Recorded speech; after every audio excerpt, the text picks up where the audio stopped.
Antisipasi terhadap praktek mafia tanah. Masyarakat diharapkan lebih berhati-hati terkait adanya kemungkinan praktek mafia tanah. Hal ini tentu akan membuat kerugian bagi masyarakat yang menjadi korban praktek mafia tanah. Guna mengantisipasi agar tidak terjerat dengan praktek mafia tanah ini, ada beberapa hal yang perlu diperhatikan seperti yang disampaikan oleh salah satu notaris sekaligus Ketua Perkumpulan Pemerhati Pertanahan dan Agraria Terpadu Indonesia, Imade Priyadarsana, SH, M. Hum. Berikut penjelasannya. Jadi kita tahu bahwa sekarang tanah itu kan tidak saja menjadi kebutuhan hidup manusia, dari lahir, kemudian hidup dan meninggal pun memerlukan tanah. Jadi tanah itu kan sangat menjadi bagian yang sangat penting bagi kehidupan manusia. Jadi karena itu dengan meningkatnya kepentingan perubahan penduduk, tanah itu yang tidak bisa dihasilkan sebagaimana produk yang lain. Jadi tanah itu terbatas, sedangkan kebutuhannya juga semakin meningkat. Jadi oleh karena itu, dengan perkembangan tingkat ekonomi ini, tanah sekarang itu sudah menjadi bagian dari komoditas ekonomi. Dia punya nilai jual yang cukup besar. Nah, oleh karena itu juga tanah sekarang ini menjadi proses transaksi, dia bisa orang diinvestasi bagi kehidupannya. Kemudian ada penanaman modal langsung juga memerlukan tanah, sebagaimana memang yang diharapkan oleh pemerintah dengan peningkatan penanaman modal sehingga mempunyai daya saing yang tinggi untuk menciptakan lapangan kerja dan pertumbuhan ekonomi masyarakat. Nah, setiap penanaman modal atau setiap keinginan masyarakat ingin menjual atau mengalihkan, menyewakan tanah itu kan dilakukan dengan proses peralihan sebagaimana ketentuan dalam PP 24 tahun 97 tentang pendaftaran tanah. Jadi tanah-tanah ada dua sifatnya, tanah yang sudah bersertifikat dan yang belum bersertifikat. Sekarang ini kan pemerintah sudah sedang menggalakkan PTSL, ada pensertifikatan tanah secara langsung ya, secara serentak dan langsung. Nah, ini menjadi konsen pemerintah juga bagaimana meningkatkan ekonominya nanti, karena kalau tanah-tanah sudah bersertifikat sehingga mempunyai alat bukti yang kuat dan jaminan kepastian hukum kepemilikan tanah sebagaimana ketentuan di pasal 19 Undang-Undang Pokok Agraria, bahwa sertifikat harus didaftarkan sehingga kemudian diterbitkan sertifikat. Nah, sertifikat ini yang kemudian bisa dialihkan, bisa dijaminkan sehingga bisa menjadi modal usaha oleh masyarakat. Nah, setiap peralihan itulah yang hak atas tanah itu harus dilakukan, prosedurnya dipenuhi sebagaimana ketentuan di dalam PP 24 tahun 97, di mana dilakukan peralihannya di depan pejabat umum. Yang dimaksudkan itu adalah camat selaku PPAT maupun PPAT notaris pejabat pembuat akte tanah, yang sudah diatur secara tegas bahwa setiap peralihan hak atas tanah dilakukan di depan pejabat yang ditunjuk untuk itu oleh menteri. Yang dimaksud adalah PPAT.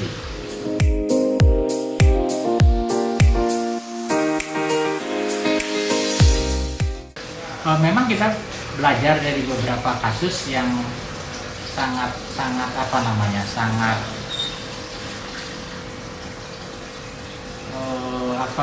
yang saya maksudkan, sedang berita yang sangat hot ya sekarang, sangat penting yang harus kita perhatikan, di mana kasus ada peralihan atas tanah yang di Jakarta juga terjadi juga sebenarnya di Bali. Kalau yang di Jakarta kita membaca di media sosial, kita melihat di siaran televisi bagaimana tanah-tanah yang beralih tanpa penjualnya pernah tanda tangan peralihannya. Yang seperti tadi harus dilakukan di depan akte yang ditandatangani di depan akte PPAT, pejabat pembuat akte tanah. Nah, bagaimana bisa terjadi? Nah, ini yang dimaksudkanlah bahwa ada nggak terjadi proses peralihan yang dilakukan oleh penjual dan pembeli di depan pejabat yang sebenarnya. Bagaimana proses ini bisa terjadi? Otomatis kan berarti pemilik tanah membawa identitas ya, membawa sertifikat aslinya. dilakukan penandatangan peralihan, dibayarkan pajak dan sebagainya, didaftarkan ke kantor pertanahan Pak. Ini yang apa? Bagaimana bisa terjadi misalnya peralihan secara prosedur dipenuhi PP 24, akan tetapi sekarang bagaimana bisa ada orang yang memiliki sertifikat tidak pernah penandatangan akte jual beli bisa beralih haknya? Nah ini yang diindikasikan. Ya mudah-mudahan kalau ini masuk di persidangan pengadilan itu bisa dibuktikan benarkah itu yang disebutkan mafia. Ada yang melakukan penipuan dengan cara yang tidak pantas gitulah, artinya melakukan penipuan kemudian dengan daya upaya dan apa namanya istilahnya melakukan upaya-upaya yang tidak dibenarkan oleh undang-undang. Jadi ada pemalsuan identitas. Jadi cara-caranya bisa dilakukan dengan pinjam sertifikat, kemudian KTP KK dan itunya dilakukan proses pengecekan, ya pengecekan kantor pertanahan. Nah ini yang dilakukan, sertifikatnya dipinjam, kemudian identitasnya hanya digantikan pas foto di KTP, kemudian di scan diganti KTP, kemudian dilaminatin. Ini yang melakukan transaksi. Ada figur yang digunakan sebagai pemilik. Inilah yang menjual. Nah kalau hanya terjadi satu, terjadi hanya beberapa, misalnya sekarang ini banyak. Bagaimana sebelumnya sudah terjadi ada mafia yang melakukan upaya-upaya penjual dia. Ini kan sertifikatnya dipinjam, kembali sertifikatnya yang dikembalikan ini sertifikat palsu. Aslinya yang dijualkan gitu. Dan nilainya tidak kecil. Itu rumah-rumah di Pondok Indah, kemudian di Antasari dan sebagainya untuk yang di Jakarta ya. Nah sekarang yang kedua, apakah terjadi juga di Bali? Ya saya tidak mengatakan karena ada beberapa yang sudah sebenarnya yang disampaikan oleh mantan Kapolda Bali ya sebelumnya itu kan ada 2-3 pelaku kejahatan terhadap pertanahan yang disebut juga mafia tanah yang pernah ditangkap. Ya seperti gitu. Jadi dilakukan adalah bukan sertifikat asli, modelnya ya. Ini mohon juga perhatian kita semua. Ada kasus juga yang berkembang bahwa transaksi dilakukan dengan fotokopi sertifikat. Dilakukan fotokopinya, identitasnya pemiliknya masih memang betul itu punya atau ahli warisnya. Sertifikat fotokopi sertifikat ini kemudian dilaporkan sertifikat hilang. Sertifikat hilang nih. Terbitlah kemudian dengan prosedur yang betul dilakukan. Lapor polisi, lakukan lapor penyumpahan kebenaran kehilangan, kemudian dimohonkan penerbitan ke BPN, diumumkan 30 hari di koran, terbitlah sertifikat kalau tidak ada sanggahan. Sertifikat asli yang memang betul sebenarnya sudah dialihkan di tempat lain, yang tidak dilakukan proses balik nama, ini terbit lagi sertifikat pengganti ini, yang ini dinyatakan hilang. Terbit sertifikat pengganti inilah yang dilakukan proses transaksi. Upaya-upaya itu ada 2 atau beberapa yang terjadi di Bali. Nilai-nilai transaksinya fantastis. Nah, itu yang bisa harus menjadi perhatian kita semua, masyarakat, baik stakeholdernya pemilik tanah, kemudian juga rekan-rekan kita di kantor pertanahan, termasuk juga notaris PPAT.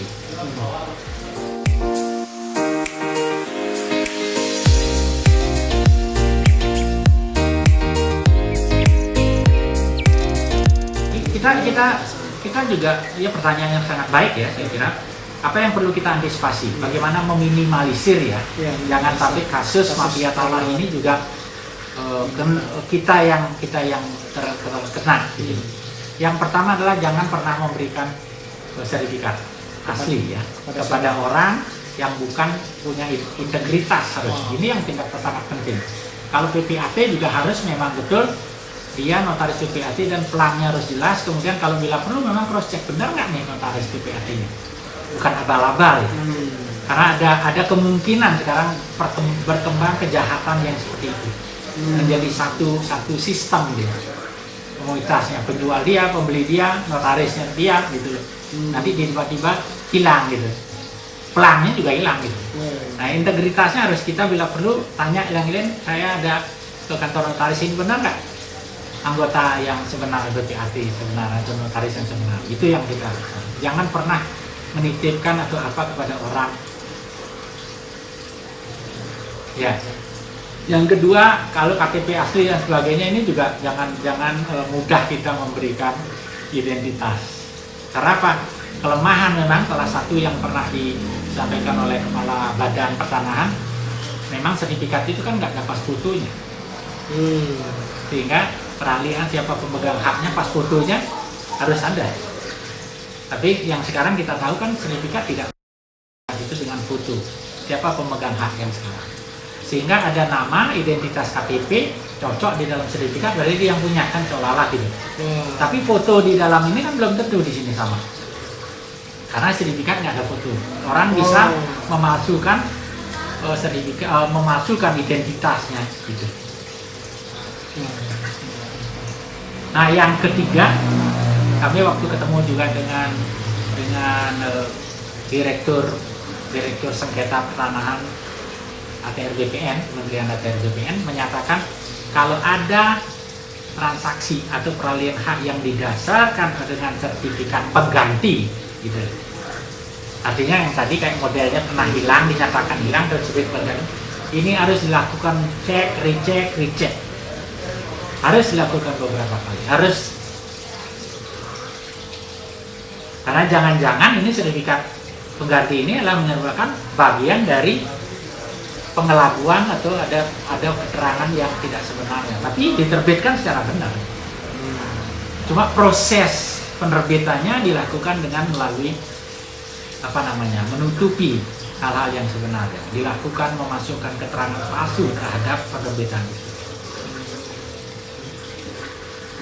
Tidak salah memang kalau PPAT harus jauh lebih hati-hati untuk menerima pendaftaran peralihan atau transaksi di kantor-kantor teman-teman apabila yang didasarkan dengan sertifikat pengganti.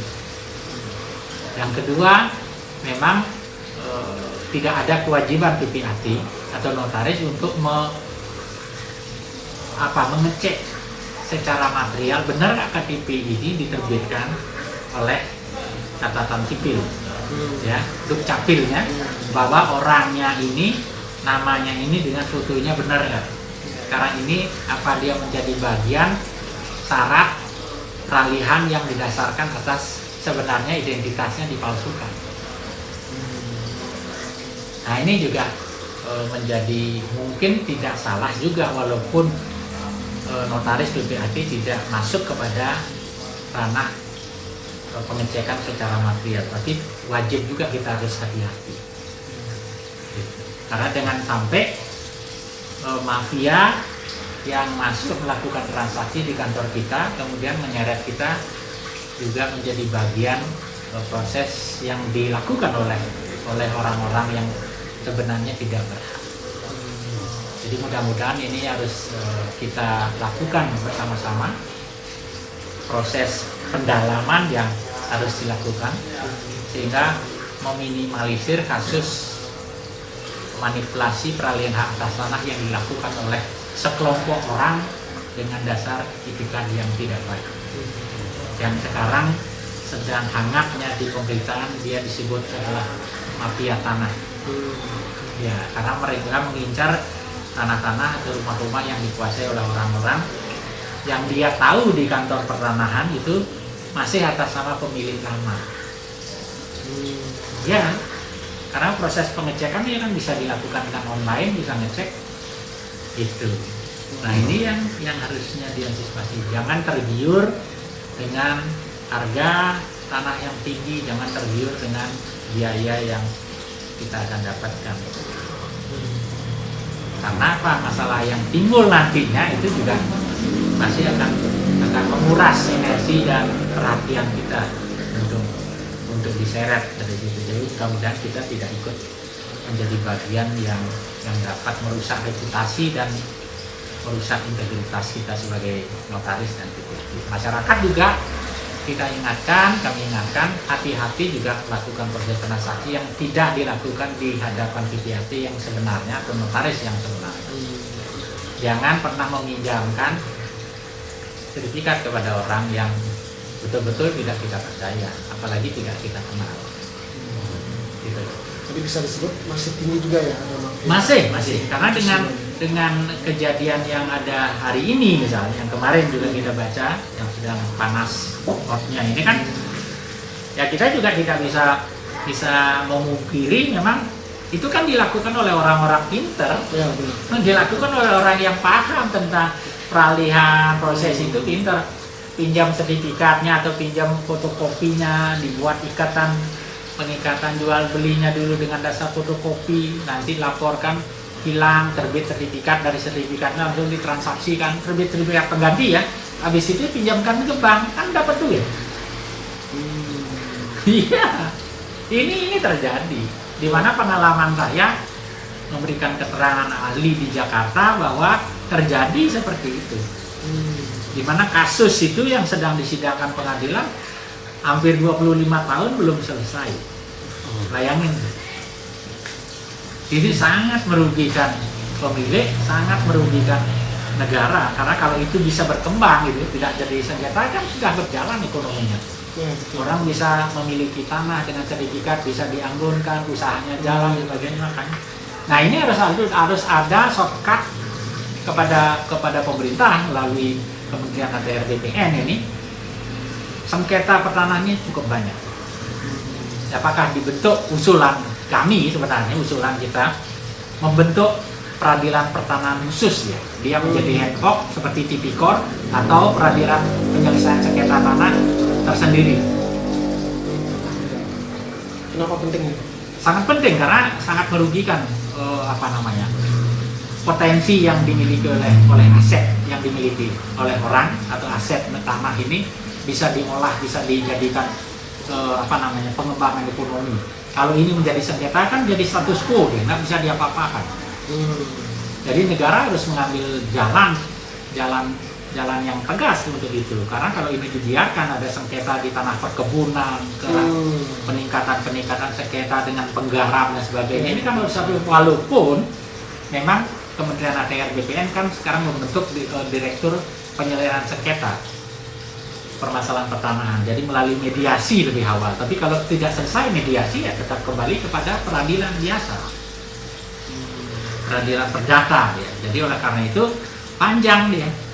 Kan kita tahu juga peradilan juga ini kan nggak bisa cepat, murah dan sederhana dia mahal, lama.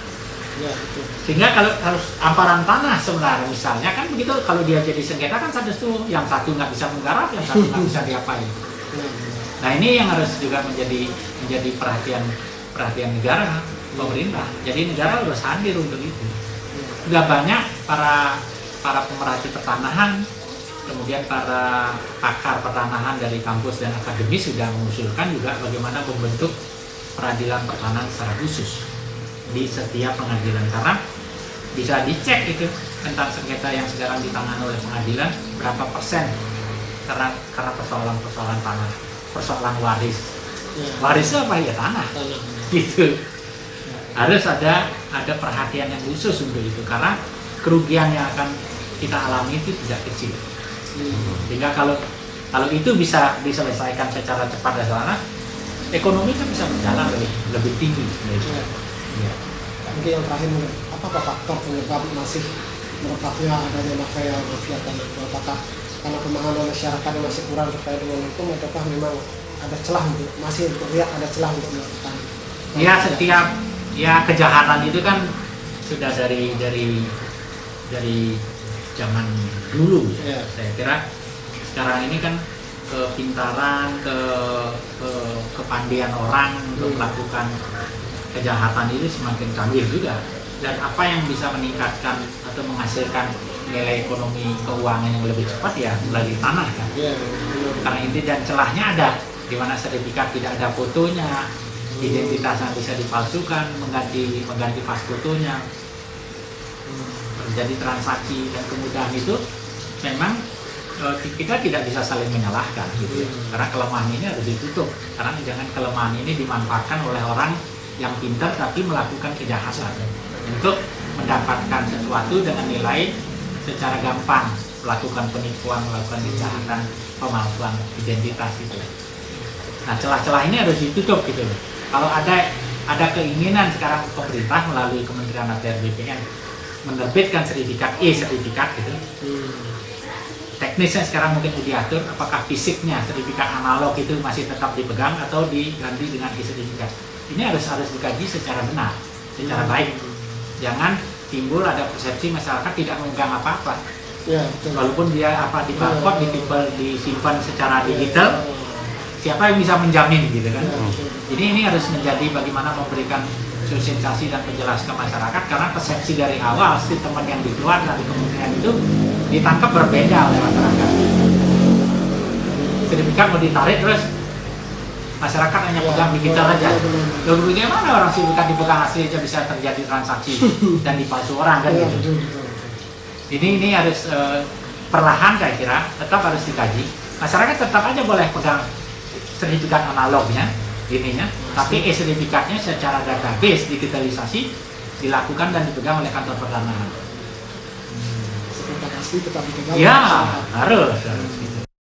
Apa-apa. Ya, betul. Masyarakat sekarang kan belum seluruhnya berapa persen yang sekarang melek terhadap teknologi. Walaupun dia pegang HP kan belum tentu hanya bisa nelpon sama terima pesan doang kan, menggunakan memanfaatkan secara optimal ini kan gitu. Dan kejahatan itu juga semakin meningkat gitu. Jangan-jangan transaksi lewat sini itu bisa terjadi, orang EBM banking aja bisa dihack. Ya, bagaimana tentang itu gitu. Kan ini khawatir orang saya nggak pegang apa-apa. Nah ini yang saya kira cara meminimalisir gitu dan memberikan pemahaman ke masyarakat juga tidak cukup hanya sekilas, tidak cukup hanya sekali, karena statement dari awal itu sudah sempat keliru bahwa akan dilakukan penerbitan sertifikat yang fisik ini akan ditarik. Bukan seperti itu.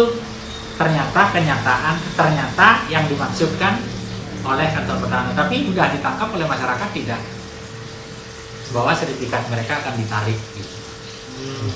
Ini yang saya kira harus dikembalikan, ada sosialisasi dan pemahaman yang lebih baik kepada masyarakat.